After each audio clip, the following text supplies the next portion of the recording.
sou Rafael Zanotelli da Pactum e quero trazer uma atualização para você sobre a questão do PERT. Nós tivemos a notícia na semana passada que o Congresso Nacional encerrou as alterações, o debate sobre as alterações e aprovou a legislação com uma redação mais atrativa para os contribuintes, com algumas condições mais benéficas para os contribuintes.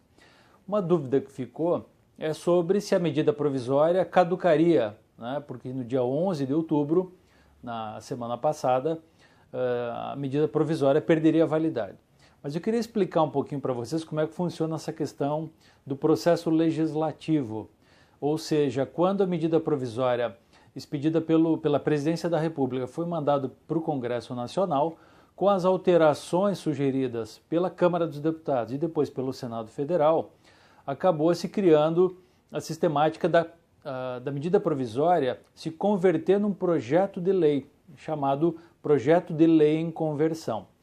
Sendo que o Senado Federal aprovou algumas medidas mais benéficas dentro do prazo legal, o projeto agora, então ele não caduca mais, e ele é levado à sanção da Presidência da República, e enquanto não acontece essa sanção, permanece válida o projeto de lei, em resumo, trazendo o PERT com as regras estabelecidas pela medida provisória.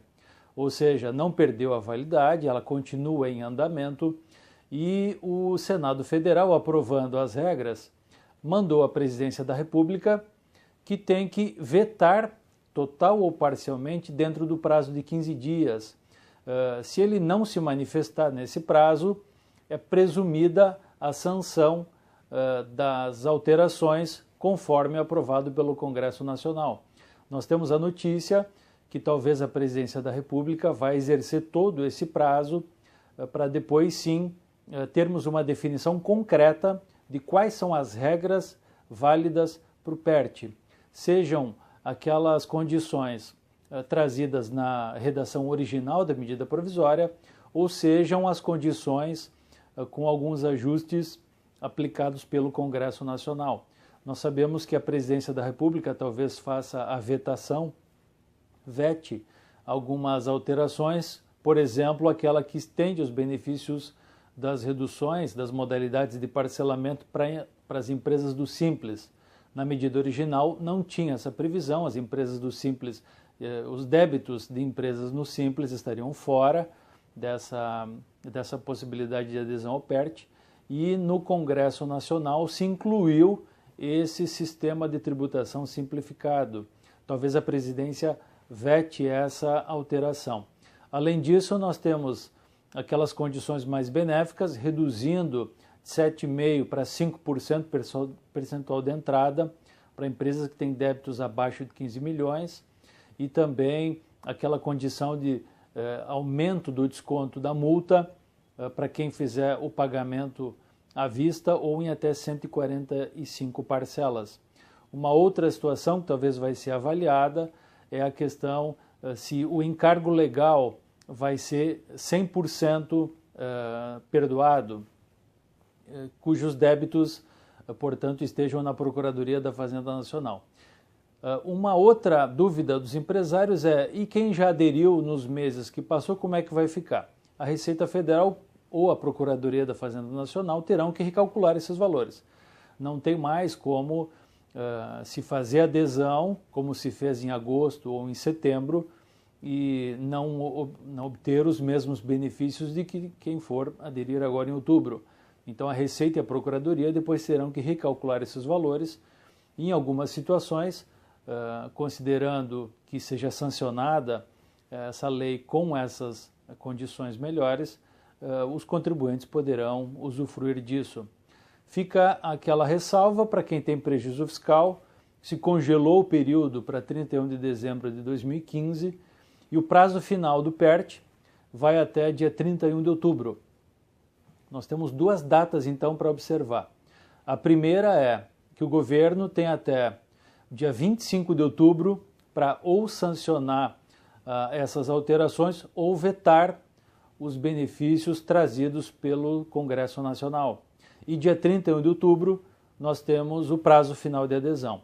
Então, infelizmente, os empresários vão ter que aguardar até os 50 minutos do segundo tempo para ver qual é o cenário adequado. Nós sugerimos que façam algumas simulações de cenários considerando a redação original da medida provisória, sem essas condições mais benéficas, e também um outro cenário considerando já essas reduções ou esses benefícios trazidos pelo Congresso Nacional.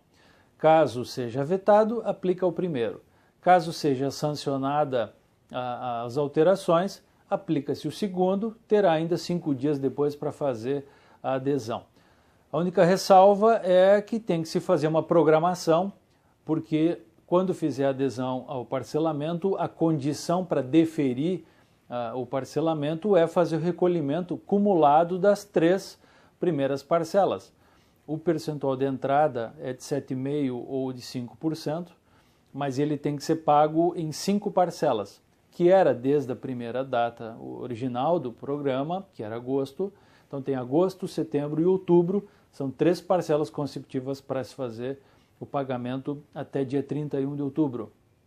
Então é bom se programar, porque qualquer um dos cenários vai ter que ter uma disponibilidade de caixa para se fazer o pagamento e conseguir efetivar a adesão. Além disso, a outra condição do parcelamento é que se mantenha o FGTS em dia e débitos posteriores a 30 de abril de 2017 também têm que ser mantidos em dia. Então é uma conta aí para os empresários fazerem se querem aproveitar esse período anterior a 30 de abril de 2017, que é o prazo que dá para incluir nos programas de parcelamento. Quando tiver definição pela Presidência da República, seja sancionando a lei, seja vetando alguns dispositivos, nós voltaremos a conversar com vocês e trazer essas informações. Um abraço.